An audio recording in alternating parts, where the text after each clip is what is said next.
because I almost gagged when I saw this.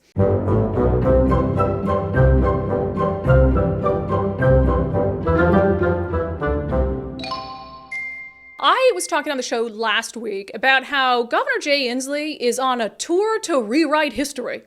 Truly.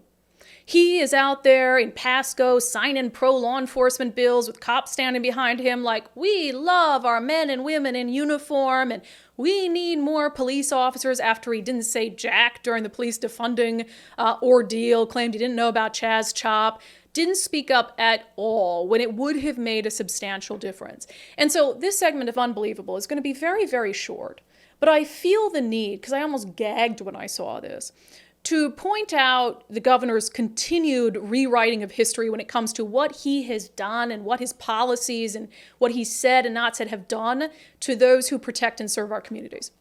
So the governor over the weekend sent out 2 tweets, one talking about firefighters and one talking about law enforcement. So let me read these 2 tweets to you and you tell me if you had the same reaction that I had. So in one of them, this weekend, May 6th to 7th, we take a moment to remember the 144 fallen firefighters from 2022 and previous years.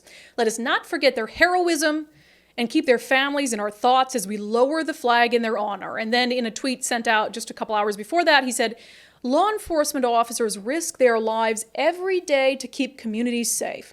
Today, we added the names of 7 fallen officers to the Washington State Law Enforcement Memorial and awarded 18 officers with the state's Medal of Honor for their bravery. I'll give you one guess what bothers me about this. Anybody? Anybody? You value their bravery and what they do and what they sacrifice for our communities. But when they didn't want to get a vaccine that had only been out for a short period of time, none of that bravery mattered. None of that willingness to serve and sacrifice for their communities mattered because you fired them. Because you fired them.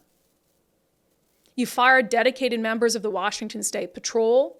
And did you fire firefighters directly? Not in every instance. You had agencies that were able to get creative, some agencies who weren't willing to get creative and indeed did fire unvaccinated firefighters. You had people who went out every single day in the middle of a pandemic, going to Life Care Center at Kirkland, into the belly of the beast of the COVID outbreak, not knowing what it would mean for them and their families, risked their lives. But when they weren't willing to get the COVID vaccine, you fired them. And you vilified them, and you demonized them.